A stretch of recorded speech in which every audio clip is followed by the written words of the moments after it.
오늘 우리가 읽고 있는 성경 말씀인 느헤미야 10장의 말씀은 임봉하는 자, 이 임봉하는 자들의 명단을 먼저 길게 나열하고 있습니다.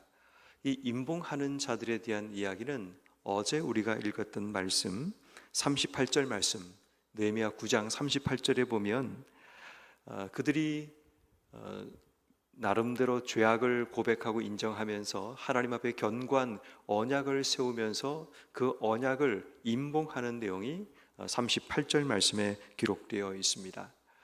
다시 말해 임봉한다는 이 말은 자신들이 그동안 저질렀던 조상들의 죄악과 또 자신들의 죄를 하나님께 인정합니다 라는 그런 고백이 그 속에 담겨 있습니다.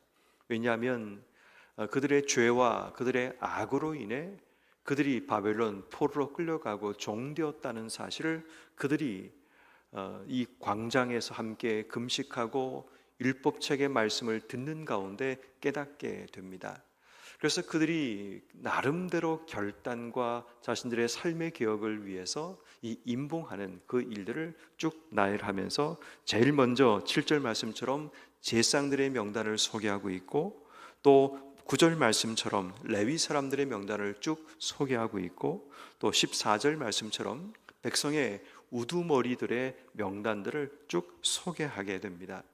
이 명단에 있는 자들도 물론 그들이 개혁을 결단했던 자들이지만 28절 말씀 이후에는 그 임봉은 하지 못했지만 그 남아있는 백성들이 자신들 나름대로 자신의 삶에서 개혁들을 만들어 가는 모습들을 보게 됩니다. 그래서 28절 말씀 가운데 보면 절교하고 라는 말이 기록되어 있고, 29절 말씀에 보면 저주로 맹세하기를 이라는 말이 기록되어 있습니다. 다시 말해 모든 자들이 자신의 삶의 자리에서 임봉을 하든 임봉을 하지 않았으면 그들 삶 속에 맹세를 하는 그런 일들을 벌이고 있음을 보게 됩니다. 여러분, 우리의 삶에도 어떤 의미에서 개혁이 필요합니다. 남들이 만들어 놓은 개혁의 문장을 따라, 개혁의 원칙을 따라 개혁하는 것이 아니라 매일마다 우리의 삶이 하나님 말씀의 원칙을 따라 우리의 삶의 개혁이 필요한 겁니다. 누가 어떤 개혁을 했더라, 이것보다 중요한 것은 내가 하나님 안에서 임봉하는 자가 되고 내가 하나님 안에서 맹세하는 자들이 되어야 됨을 이야기합니다. 그런 의미에서 오늘 우리가 이 말씀을 읽으면서 우리의 삶에도 우리의 죄와 우리의 악으로 인해 과거 우리의 삶이 종이 되었던 삶을 돌아보며 이제 우리의 삶도 더 이상 그러한 과거가 우리의 삶에 반복되지 않기 위해 개혁과 결단이 우리의 삶에 필요한 겁니다. 그런 의미에서 오늘 성경 말씀은 이 임봉하는 자들과 또 맹세하는 자들이 그들이 하고 있는 몇 가지의 모습들을 우리가 바라보면서 우리의 삶에도 이러한 결단과 또 이러한 맹세가 우리의 삶 속에 있었으면 좋겠습니다. 그 첫 번째는 뭐냐면 29절 말씀에 하나님의 종 모세를 통하여 하나님의 율법을 따라 우리 주 여호와의 모든 계명과 규례와 율례를 지켜 행할 것이다 라는 결단입니다. 다시 말해 율법을 따라 라는 이 말을 통해 그들이 앞으로 삶을 살아가면서 어떤 기준과 어떤 원칙을 가지고 살아갈 것인가에 대해서 그들이 지금 이야기를 하고 있는 겁니다. 삶을 살아가면서 우리가 무엇을 따라 살아가는가, 이것은 삶의 원칙이자 삶의 기준입니다. 그들은 지금까지 잊어버리고 살았던 그들의 삶이 수문앞 광장에서 그들이 들었던 율법책의 말씀을 통해 이제 우리가 살아가는 모든 삶은 죄와 악을 따라 사는 것이 아니라 율법과 규례와 하나님 말씀을 따라 살아가겠다는 결단을 가지고 있음을 보게 됩니다. 여러분, 우리도 매일마다 그런 결단을 가지고 하루를 시작하지만 때로는 우리의 삶이 그러한 결단이 깨어지는 일들이 일어나게 됩니다. 우리가 무엇을 따라 살아가느냐는 참 중요합니다. 그런데 이 삶의 원칙이 분명히 우리의 마음속에 새겨져 있으면, 그것을 기억하며 살아가면 우리의 삶이 선제적으로 주신 삶을 흘러가는 대로 사는 것이 아니라 먼저 내가 하나님 안에 결단했던 그 기준과 원칙을 따라 살아가게 되면 우리의 삶은 놀랍게 변하게 됩니다. 그렇지만 많은 분들이 예수를 믿지만 우리의 삶의 선제적인 원칙과 기준을 가지고 살지 않기 때문에 삶이 변화가 일어나지 않습니다. 매주마다 하나님께서 우리에게 말씀을 주시면 그 말씀이 한 주간 삶을 살아가는 우리의 삶의 기준이 되고 원칙이 되어 매일마다 그 말씀을 되새기고 기억해내어서 이번 한 주 우리가 어떻게 살아야 되는가를 그 말씀의 원칙을 따라 살아간다면 적어도 우리의 삶은 그 말씀이 내 삶의 기준이 되어 삶을 살게 됩니다. 또한 새벽에 이곳에 나와 함께 기도하며 말씀을 읽고 나가는 여러분들의 삶이 이 새벽에 주시는 하나님 말씀이 삶의 기준이 되고 원칙이 된다면 그 말씀을 먼저 내 삶 중에 선제적으로 나는 이렇게 살겠다라는 그 원칙을 가지고 살아가게 되면 우리의 삶은 그 말씀이 기준이 되어 삶을 바꿔나가게 됩니다. 그런데 문제는 말씀을 듣지만 그 말씀이 우리의 삶에 흘러 지나가거나 말씀이 내 삶의 기준이 되지 못하게 되면 우리의 삶에는 어제와 아무런 변화가 일어나지 않습니다. 그래서 오늘 우리가 먼저 하나님 앞에 기도하고 결단해야 될 것은 뭐냐 하면 오늘도 율법의 말씀, 내게 주시는 하나님 말씀이 내게 기준이 되어 오늘 내 삶을 살아가기 원합니다. 어떤 삶의 도전이 찾아와도 이 말씀의 기준과 원칙을 가지고 하루 삶을 시작하기 원합니다라는 그런 우리의 각오와 결단이 일어나야 됩니다. 그 시작이 뭐냐면 여호와의 말씀을 지켜 행한다라는 겁니다. 다시 말해 우리가 부딪히는 수많은 상황들과 환경들을 맞이할 때마다 하나님께서 주신 말씀에는 어떻게 되어 있는가를 가지고 판단하고 결정하고 우리의 삶의 길을 걸어가는 삶, 이것이 어쩌면 오늘 하루 우리가 삶을 살아가는 삶의 원칙이 되어야 합니다. 다시 말해 상황은 조속 지변으로 계속 변하게 됩니다. 내가 한 번도 예상하지 못했던, 한 번도 살아보지 못한 삶의 상황이 우리 앞에 매일마다 찾아옵니다. 그때마다 우리의 삶의 기준이 하나님 말씀이 된다면 하나님께서 우리에게 이 상황 가운데 무엇을 원하실까? 주님이라면 이 상황 가운데 어떻게 하셨을까라는 말씀의 기준과 원칙을 가지고 하루의 삶을 시작한다면 적어도 우리의 삶은 세상과 가까워지는 삶이 아니라 하나님과 가까워지는 그 삶을 살아가게 되는 겁니다. 그러므로 오늘 우리의 개혁의 시작은 율법이라는 하나님 말씀이라는 기준을 가지고 하루 삶을 살겠다는 그런 우리의 각오와 다짐이 여러분 삶 속에 있기를 주의 이름으로 축원합니다. 두 번째, 여러분 오늘 성경에 보이고 있는 두 번째 우리의 개혁은 죄와 타협하지 않겠다라는 결심이 필요합니다. 오늘 성경 말씀인 3절 말씀에 보면 우리의 딸을 이 땅 백성에게 주지 아니하고 우리의 아들들을 위해 그 딸들을 데려오지 않겠다라고 고백하고 있습니다. 지금 포로 귀환 이후에 가장 큰 문제는 뭐냐면 통혼이라는 부분이었습니다. 그들이 서로 섞이다 보니까 그들의 필요에 따라서 서로가 서로와 지금 결혼을 하고 있는데 그 부분에서 이방인들과 조금도 주저하지 않고 그런 통혼들이 계속해서 일어나게 되는 겁니다. 역사적으로 볼 때 아수르의 침공을 받았던 북왕국 이스라엘이 멸망당하고 이 북왕국 이스라엘의 정책은 뭐냐면 이주 정책입니다. 정복한 나라의 다른 나라의 포로들을 그 나라에 넣고 또 그 나라의 사람들을 데리고 가서 다른 나라에 섞어버려서 힘을 구축하지 못하게 만드는 그런 전략들을 계속해서 아수르는 만들어가게 됩니다. 그 대표적인 지역이 어디냐면 사마리아라는 지역입니다. 그 사마리아에 있던 백성들을 끌고 가서 다른 지역으로 이주시켜버리고 그 지역에다가 다른 포로로 잡았던 그런 사람들을 옮겨오거나 또 본국에 있던 자신들의 나라의 사람들을 그것으로 옮겨버리게 됩니다. 이 사마리아 지역에 서로 다른 종족들이 함께 어울려 살다 보니까 그들 가운데 통혼이 일어나게 되고 서로가 섞여 있는 그런 일이 일어나게 됩니다. 그래서 역사적으로 이 사마리아 땅을 사는 사람들을 향해 다른 유대인들이 개와 돼지 취급을 하며 혈육의 혈통을 지키지 못했다라는 그 정통성을 놓쳤다라는 부분에서 계속적인 모욕을 당하는 그런 역사적인 일들이 일어나게 됩니다. 근데 지금 동일하게 그런 일들이 일어나고 있는 겁니다.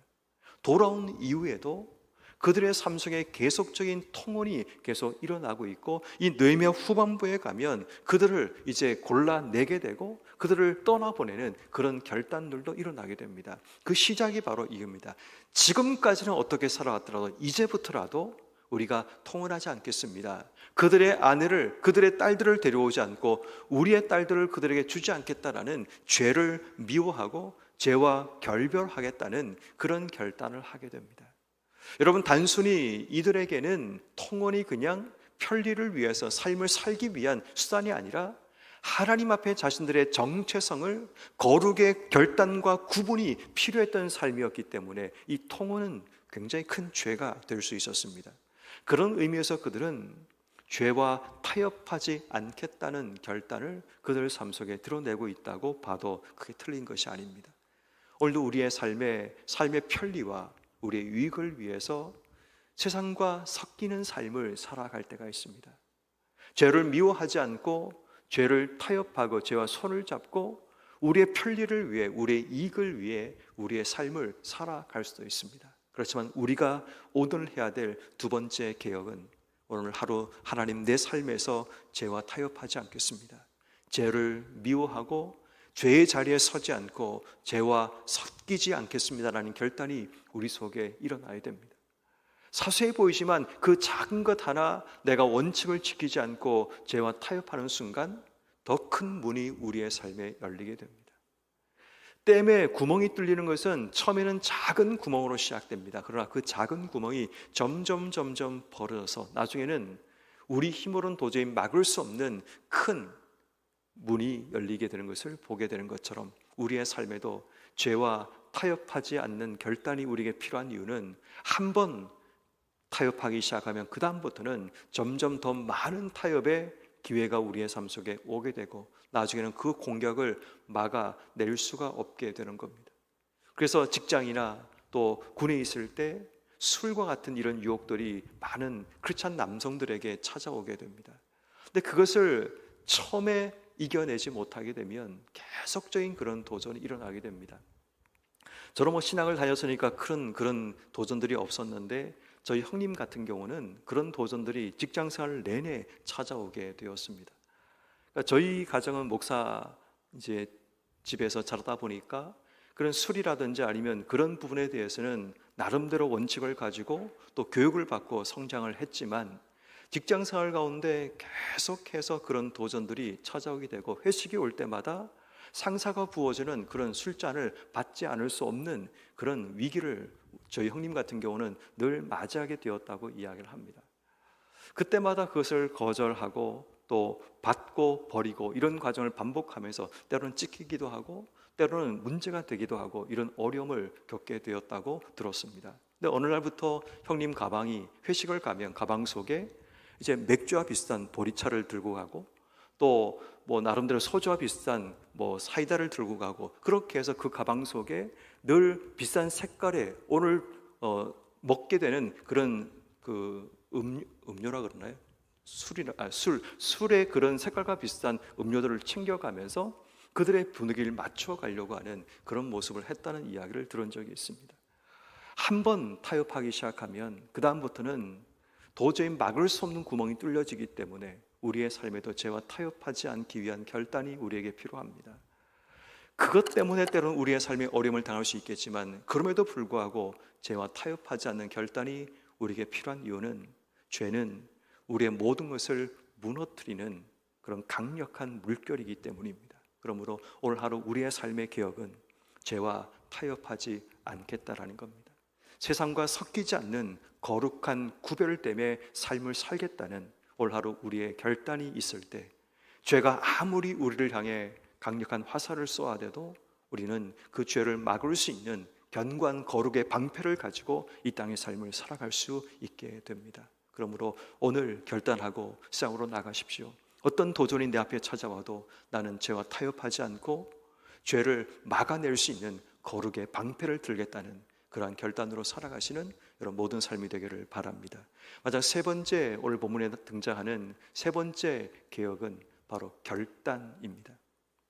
오늘 성경 말씀인 31절 말씀에 보면 혹시 이 땅 백성이 안식일에 물품이나 온갖 곡물을 가져다가 팔려고 할지라도 우리가 안식일이나 성일에는 그들에게 사지 않겠다는 겁니다. 여러분, 어떤 경우에 우리가 살다 보면 뭔가 딱 떨어질 때가 있습니다. 근데 그것이 안식일이라도 우리에게 필요한 어떤 것이 있을 수 있습니다. 그런데 이 안식일에 물건을 파는 자에게 물건을 사지 않겠다는 것은 불편을 감수하겠다는 것을 이야기합니다. 그 뒤에 보니까 일곱째 해마다 땅을 쉬게 하고 모든 빚을 탕감하리라 하였고 라고 얘기합니다. 일곱째 해는 희년을 나름대로 이제 안식년을 이야기를 하는데, 이 안식년에 땅을 쉬게 하면 내게 주어지는 수익이 줄게 되고 없어지게 되고, 또 빚을 탕감하게 되면 내가 손해를 봐야 되는 그런 일이 일어나게 됩니다. 그럼에도 불구하고 이러한 삶을 결단하겠다는 겁니다.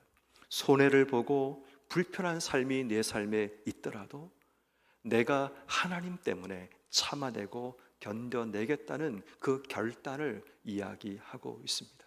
사랑하는 성도 여러분, 우리가 예수 믿고 하나님의 자녀로 살아가는 우리의 삶에는 불편함이 찾아옵니다. 때로는 손해가 우리의 삶에 찾아오기도 합니다. 그럼에도 불구하고 하나님 때문에 내 삶이 손해를 감수하고 불편함을 감수할 수 있다는 것, 어쩌면 거기에서 우리의 신앙은 성장하고 자라기 시작하는 겁니다. 그러므로 오늘 하루 하나님 주시는 삶의 개혁의 자리는 바로 하나님 때문에 불편함을 감수하고 하나님 때문에 손해를 참아내는 바로 그 결단에서 시작되어야 되고, 죄와 타협하지 않고 죄를 미워하고 우리의 삶의 분명한 기준과 원칙인 하나님 말씀의 원칙을 따라 살아가는 것이 오늘 내 속에서 시작되는 작은 개혁이라는 사실을 기억하셔서 오늘도 하나님 때문에 여러분 삶의 작은 개혁들이 삶과 또 걸어가는 길을 위해서 일어나기를 주의 이름으로 축원합니다. 주신